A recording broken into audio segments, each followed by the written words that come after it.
Shooting Bros, we are back again with another video. As usual, I'm with Freddie and Thierry. Hey guys, what's going on, people? We good, Good man. man, good. We're doing well. Nice weekend, beautiful weather. Yeah, just ready to get into some games. That's right. That's what the weekend was about. Yeah, Filled up with games, yesterday, today. So we're gonna be talking about all of that. Yes, let's start talking about it. And today I guess we can start with for me the best game of the weekend, which is the one that just finished. Actually, it's Brighton against Tottenham. What a game that was, guys! And again, Spurs being Spursy, they just they just never fail, do they? They can't I escape know. it. Man. That's the destiny. They're always gonna be Spursy. Do good one game, completely crash the next. And to be fair, it's not like they did terrible this game, but man, But they were on top in the first half. They were completely dominating, and at yes, halftime, you just could not see Brighton getting back into it. But I mean, there's always when you're playing against Spurs, I guess there's always that hope when you're the opposition, and right, there's always a chance that they will crumble, and that's exactly what happened. facts. yeah. It's very much a game of two halves. And yeah, after like the first half, you could not see this coming at all. Like, this kind of came out of nowhere for Brighton. And then yeah, first like they scored the first three goals in like what it was like 15, 20 minutes Yeah, about. And yeah, Yeah, I mean after that, three goals Tottenham in tried about to get 17 back minutes. into it. Sorry. I think they scored the 3 goals in about 17 minutes. Yes. In about 17 minutes. Wow. So yeah, after that, Tottenham tried to get back into it a little bit, but yeah, it looked like the game was kind of like out of their grasp at this point. So more questions for them. I mean, it's good for us because they're taking all the headlines, so we can get a little rest for this international break. So thank you, Tottenham. Thanks for being Spurs, I guess. Yeah, thanks for this person. About this game, this is what I see. You remember last year when Postecoglu, every post-match interviews, he's always happy, breath of fresh air. Have you seen him this year? The guy's He's depressed, really- man. I think he's gonna have a. yeah. The guy needs the international break more than anybody else. He's He needs a holiday, man. He's like his head is down. He's like Yeah. every time I see his post-match interviews, I just remember. I just imagine, the violin or the Depressing music at the back. man, that's what the Prem will do to you, man. I mean, For this guy real. It is. so jolly and happy, and now it just got so many problems. And It is. yeah, it looks like the pressure is mounting on him because it's not Yeah. sustainable to go last week batter United and come and have this kind of performance, especially in the second half. Yeah. And Yeah. yeah, that will only serve to crank up the pressure on him. But let's move on. Let's go to Liverpool Crystal Palace, and Liverpool who do scrape a win there at Palace. What did you make of that or that game? Because I thought that Liverpool huffed and puff. They huffed and puff a little bit. They did not look great in that game. What you guys think? Yeah, I agree. After the first goal, you thought, oh yeah, it's gonna be a carnage today, but it's like they lost their rhythm a little bit. As you said, they started huffing and puffing. Salah, man, I was betting on him. Sometimes he's just completely off. Like, It's like it was never there. Like, it was just, I don't know. What happened. exactly. He takes And- days and- off and sometimes. The Like, problem with Salah is like he has this kind of games in him where it just Mhm. hasn't happened for him. Yeah. yeah, that's the crazy thing. So yeah, I mean, Palace, they had some chances. I can think about the Eze chance when Mateta passed it to him, and he kind of, Should have scored that. Should have scored yeah, that. I mean, it's the same with against you guys as well. He had a similar chance. it did. That finishing, man, he needs to get it back up, just like he had last season. It's not been there. So I mean, we know Palace can give you a game. They haven't been the best this season, but Liverpool haven't been should great, really, man. yeah, they haven't been great. So Liverpool should have made a meal out of them, and they lost their rhythm. That's the main thing I can see. Yeah, I totally agree. I mean, they started well, and then the intensity kind of just dropped. And I mean, in the end, they get a hard fought win. Like Jan said, huffed and puffed. They'll take the 3 points. For sure. Top of They the were league. top of the league right now, so they'll take that. But yeah, that wasn't a great game for them. That wasn't the level we've seen them. And I guess it's good for them that they won because we've seen Liverpool sides of the past that will find a way to not win a game like this, And so we'll see as the season goes if they can get more of these wins where they maybe need to huff and puff a little bit. But yeah, I mean, surprisingly, defensively, they're doing all right. I mean, I think they're the best defense out. They really are. That's really come out of nowhere, especially when you know what happened last year with them. But I mean, again, like I always say, that they just haven't been tested yet. To be honest, Liverpool, they haven't played anybody yet. So I can't really make a point of where they are right now until they actually play somebody. So for me, the jury is still out. But we'll wait and see. I mean, it's another good point for a good 3 points for them. They are top of the league, and I mean, if they're top of the league, you can't be mad about that, you know. Yeah. But let's move on to Chelsea, Nottingham Forest. What a game that was, man! That was a crazy. It was heated. And it was heated, man. It was heated, and there was. I know it's 1-1, and in comparison to your game, which was another draw, but it's just night and day. But we'll get to yours in a few. But this game had almost everything, man. I mean, it was exciting. Just even when Nottingham Forest goes down to 10 men, and just two fabulous keepers on the day. Yeah. The saves in that game, man, guys. The saves. That's the highlight. That's the highlight, man. That last Sanchez save. Oh my god. Yeah, that last Sanchez save. That was ridiculous. That was ridiculous.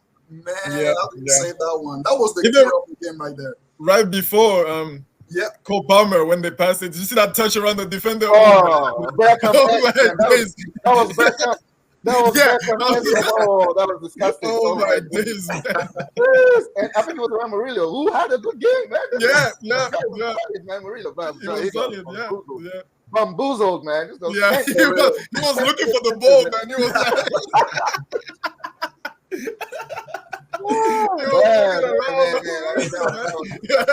that was very cold. Cole, don't do that to people, man. Respect your elders. That's what I'm going to say to you. That was a disrespectful move. But yeah, that was but again, just rightfully the double save from Sales. Yeah, that was an incredible save as well, man. That was good. I mean, what do you make of Chelsea this year, man? What do you make of Chelsea? I mean, this is a game that, like for me, it was a game that they should have targeted a win in that game, especially when Forest goes down to 10. I think about the 80th minute, so you still got like 10-15 minents they still had a lot of time to go and kill that game. But I mean, they just went a bit flat towards the end of the game. Yeah, they did. To be like that at home, that was not right. Ward-Prowse, that's the one who got out. Yeah, that was very. That was a strange one. Listen, he uses professionalism, and ultimately, I think that's the point because, hey, Jackson, he miscontrolled the ball, and Jackson is going through and go 1-on-1. Yeah, he's going through and go. Yeah, I would have done the same. That's what I was going to say. In that position is strange from him because he's a very tiny player. To be fair, to him. Yeah, I mean, I think it was just a lapse in concentration. Sometimes you just don't look at the ball. You think the touch is already, acquired when it's not, and you just went away from it. I mean, then like from then on, you just need to do whatever you need to do. Yeah, he had to do that. He was doing it. He just caught it. And then he just walked off. He didn't even he just walked off. I know, I'm done, man. That's it. You just get me the points. But yeah, I mean, it's professionalism, and then I think ultimately that got them the point. But yeah, literally, Chelsea. Again, another team that they're doing well this year again, and it was surprisingly well compared to last year and compared to what we all expected. But again, they haven't played anybody. The only team that played is City. Granted, it was the first game of the season, but they got back there, and then they haven't really played anybody. So I can't really make a judgment on them until they actually play somebody. So we'll wait and see on that one. So let's move on and talk about Arsenal. Actually, Arsenal 3-1 on the day. What did you make of the game? Because there was a little scare, obviously, when Southampton went through and scored the first goal. But then it looks like that was the click in that we needed on the day to turn up, basically, and realize that it's a football game getting played. Yeah, exactly that. Halftime, I see 0-0. I'm like, okay, tough game going on. Southampton, they're not a terrible team. They will give you a game, so that's what they did. And the goal was the wake-up call for you guys. And boy, that was a wake-up call because after that, it started raining and pouring. Saka just, with the armband, delivering 2 assists, a goal, even though the goal was a goal. To Martinelli, what a pass that was. Yeah, what a pass. What a pass.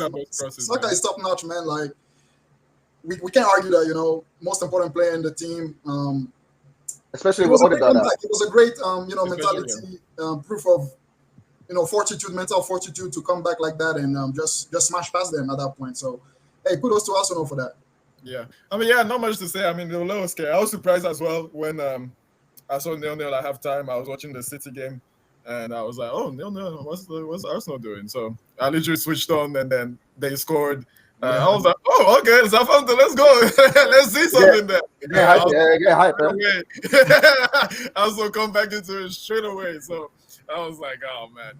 So as soon as they equalized, like you knew it was done. If maybe Southampton had held on to it until like 80th minute, then maybe you start getting nervous a little bit, But yeah, when they equalize straight away like that, it's like, they're gonna win now. So yeah, I mean, good win. Like you said, Southampton, they're weird because they'll give you a game, but then you beat them in the end. It's kind of like what's going on with them. It's kind of like Wolves right now. Like they'll play nice, they'll give you a game. True. They might score a couple of goals, but you beat them. You beat them. So that's kind of what it is. The thing about Southampton is it's a little bit of the problem that Burnley had last year when they come with the philosophy. And basically, it's 2 different leagues, and you don't have the players to do that. I mean, the first half, I mean, yes, it was 0-0 at halftime, but I mean, we were back. We had chances. It's not like we didn't have chances. We just didn't score those chances in the first half.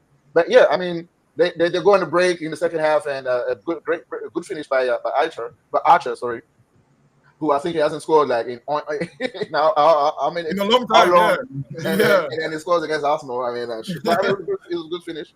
But then after that, we just woke up from there, and as soon as I think they scored a little bit too early in the 50th, so that gave us a long time. And when you look at the game, they were really open as well. They were open, so you knew it was going to come. We just needed to up it a notch. Can I say we underestimated them maybe in the first half, maybe, and because after that goal, we're just different gravy, and we just sort of have strength. But all in all, we're just keeping the chase, and good win at home. But there's one thing that I wanted to say as well is that we just have this knack of a little bit like City as well, which we're gonna move on to next. To be conceding those niggly goals now, like I'm not liking that at all. I'm not liking it. But let's move on to City, who also had a weird game, man. What did you make of the City Fulham game? Dude, Kovacic to the rescue. Like, man. 2 great goals. 2 great goals, like proper Rodri goals, you will say. He came in and just replaced the man like it's nothing, I mean, he's a top player, man. He's a top player, and he got better since leaving Chelsea, obviously, right? Like edge of the box, there to receive, there to just bang it, and that saved the game because City. The thing is, when Allen doesn't turn up, they still have options, they still have solutions, And that's the thing. That's why you can't really be mad at Allen. He will turn up when he wants to, and then he's going to switch off sometimes when you expect him to just come and bang, So I think a lot of people had him as captain in their fantasy. Yeah. Because you're like, it's Fulham. Come on, man. Like, hey, Fulham is tough this year, man. It's tough. Hey, don't play.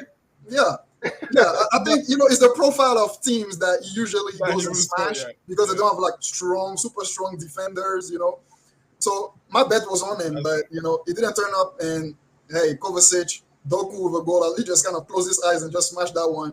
And 3-2. Yeah, good strike. Fulham trying to come. What do you make of Doku actually, man? I mean, it was someone that when he came, I actually wanted him to Arsenal, but now I see him play, man. I think it's a little bit overrated for me, man. What do you think? I wouldn't say it's overrated. I wouldn't say it's overrated, but I think he's just raw. He's just raw, and you can see that he needs coaching. Like he just kind of plays like willy-nilly, not really thinking. I don't think he knows what he's gonna do when he gets that ball. He's just like, okay, and then he does his normal trick that he likes to do. So I think it's just raw, overrated, maybe a little. Because he's still young, so I think maybe people are like, he is young, thinking of the potential of what he can be when he will be better. But maybe if he's overrated a little bit, but he's a good player for a City side. He doesn't really need to be amazing right now. What he has got is explosive, man. This guy, his first few years, man, he's off, he's gone. Yeah, I feel like I said that it's just got one trick, and then if people start because now last couple of games. Grealish has got back season, So I mean, I think maybe Pep Guardiola is getting a little bit frustrated with him, but we'll see. Like you said, he's young, so he's still got time, and he's got Pep, and Pep will make a player out of this guy for sure. On this game, this is Traore's fault. This game. This let's not forget that. He had three guilt-edged, like clear-cut chances. This is Traore's fault. He channeled his inner Timo Werner that day, man. Literally, they need to find him after this game. He needs to be fined like a week's wages. Like even Guardiola was talking to him after the game. He was probably like, yeah, two one-on-ones, and the other one when he put over. Yeah, it tapped him pretty much over the bar. Yeah. This guy does everything else though. Everything. Bullies defenders, outpace them. But that finishing, oh my goodness, he burned Walker. Did you see how he burned? Burned Walker like that. He burned him. Like he put some distance. Walker gave up on the race, man.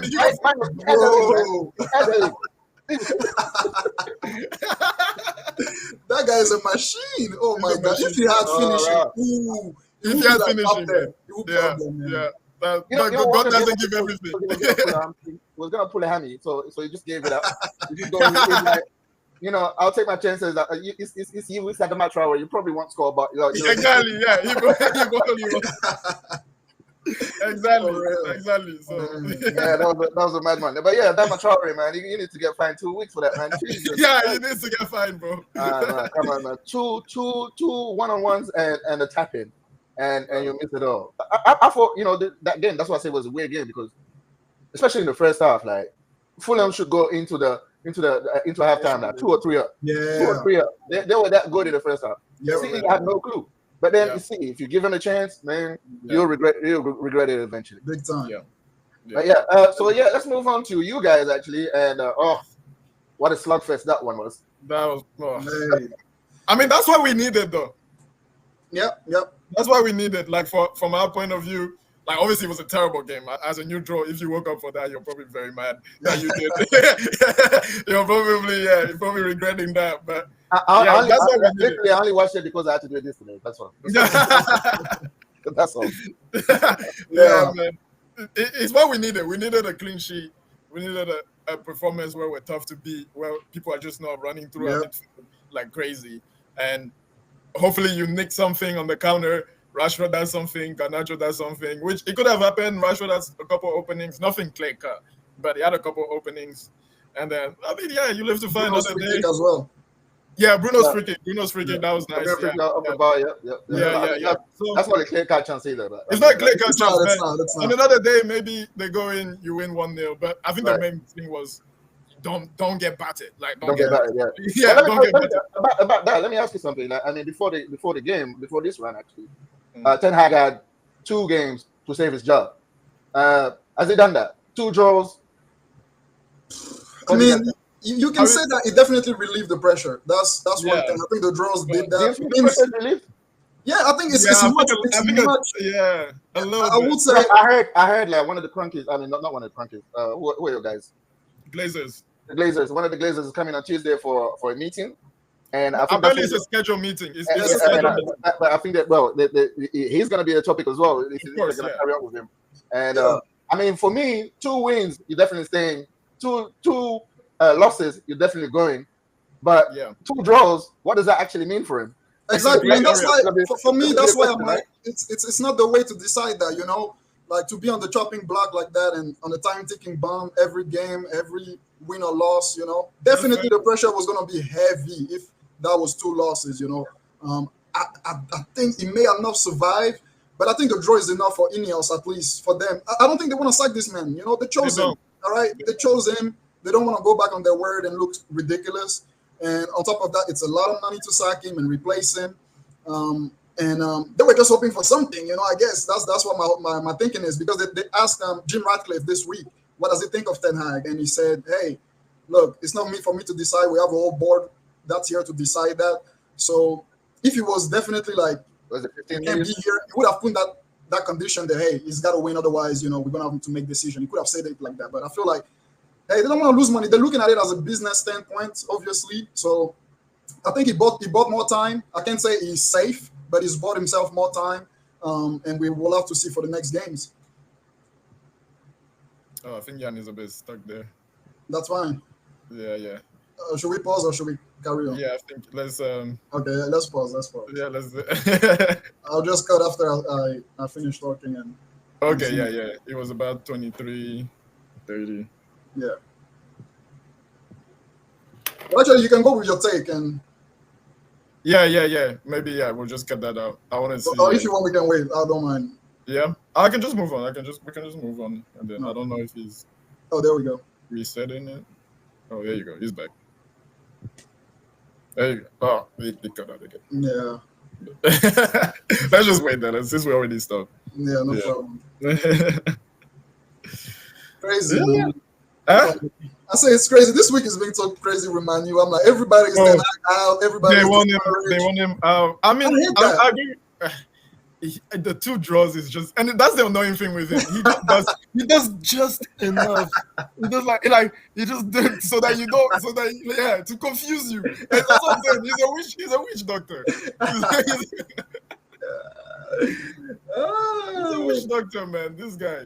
Just enough. I think for me it's not enough because I know we will not get better with this guy. I don't think we can. Do you think we can get better with this guy? I wouldn't say like better, but I think we can. As I said, for me, I would give him until the end of the season. I think we can still pull up a series of wins. Okay, and my only thing, my main reason to give him the end of here's Jan. Yeah, he's back. Okay. Yeah. But yeah, I mean, is it working? Oh, it's still think it's frozen. frozen. A little bit. He's frozen. Yeah. Yeah, I mean, but like, I understand, and I would love him to do end of Is season. it just me or is it everybody? I I think think it's you. it's you. It's like your camera is frozen. But Yeah, we can hear you. yeah.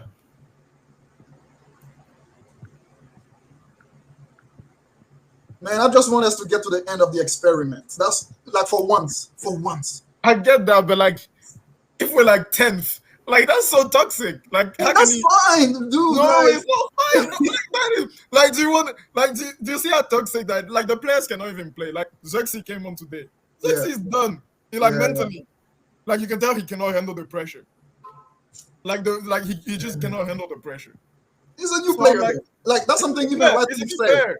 And Like like, if all the players came in July, August, at the end of the window, they have no like time to that's gel. true. That's true. They are good. Like, I think this team is a good team. People will disagree. Yeah, I on think this paper, team- though. on paper, I think this Yeah. team is a good team. But I think the players are playing bad because there's so much. Obviously, the manager, the tactics don't help. But I feel like it's because there's so much There's too pressure. much pressure. Too much And that's what I'm telling you. That won't go away until this guy leaves. Exactly. When he The will thing leave, is- he'll go away for a little bit, and then depending on how the new guy does, we'll Right. see. The But thing- with this guy that's there, my and exact point. his interviews as well, they don't help. Like, Of course not. Like that's since the first season I've hated his interviews. I've been Yeah. saying like send Rude now to do these things, you know. yeah, bro. But you know, I get everything you guys are saying and understand, and as I agree to it to a certain degree, but I feel like it's just a repeat. Like let's hit rock bottom. That's when that's the only way we can relieve the pressure. Because So are you- that's gonna come. It's so are you gonna be the kind able to of- do Wait, it. Oh, we're not recording. We're not recording. We're not Oh, recording. you're recording. Okay. Yeah. Yeah, Oh, Okay, you so I paused guess it. Oh, you paused it. Okay, gotcha. Yeah. I thought- He was ready to come. I was just gonna ask a question. I was gonna say, are you the kind of fan who wants your team to lose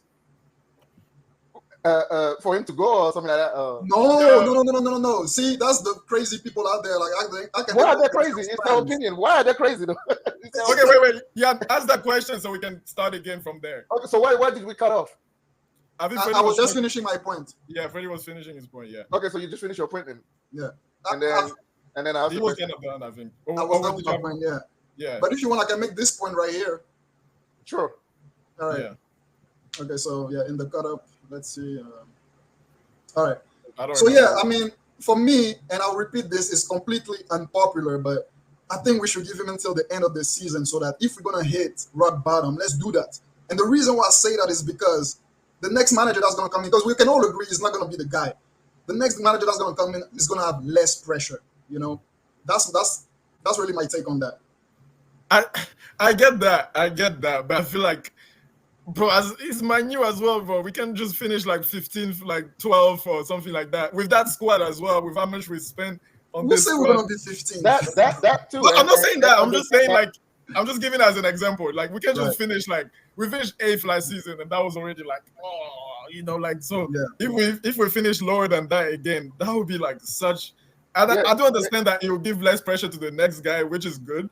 But I think even now, a new guy coming in will have lower pressure. I think Ten Hag doesn't help himself with the pressure he puts on True, himself. I agree with that. With his interviews and stuff like that. I think a guy that, if we had somebody that had more, that was better in the press, we wouldn't have had so much pressure. Yes. Because right now, we have so much pressure because people want to talk about this because of his interviews.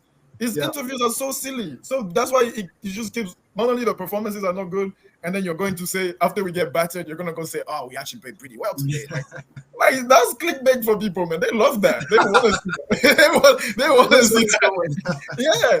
So triggering everybody. Exactly. You're just triggering people. So, I mean, 2 draws, he always does just enough. He always does just enough, so you can't really sack him clearly. Only vibes, man. Only vibes. But I mean, I would just disagree with you guys on the point is that to say that the next guy will not have pressure. Anybody who takes that job will have pressure. No matter what time you come in. Have pressure.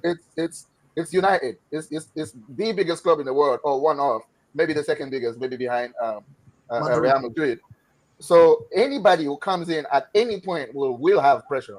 So it doesn't really matter where you finish. I'm just thinking that what are you waiting for? It's clear that he's not going to make the team progress. I mean, I saw today in the game that he was kind of arguing with Van Nistelrooy. I think they were disagreeing about something. Yeah. I mean, you could make nothing of it, or maybe it's Van Nistelrooy telling him that, yo, this thing is not working, man. Let's change it up or something. You know what I mean? That's just my point on that one. But it's not the Ten Hag show. We're not gonna dwell on this thing any for sure. We have a whole show talking about Ten Hag in the previous show. So if you want to watch that, just go ahead and watch our previous video and our discussion about Ten Hag. And let's just move on from this. And it looks like that will wrap it up for today in terms of our reactions from the games this weekend. Anything else for you guys? No. International break coming up. About to be bored. But we got some good content coming out. We got some good stuff coming for you in the international break. Hopefully we get some people into. So yeah, stay tuned for sure. Stay tuned indeed. All right, we're gonna wrap it up here, guys. It's been fun. All right, guys. Take care.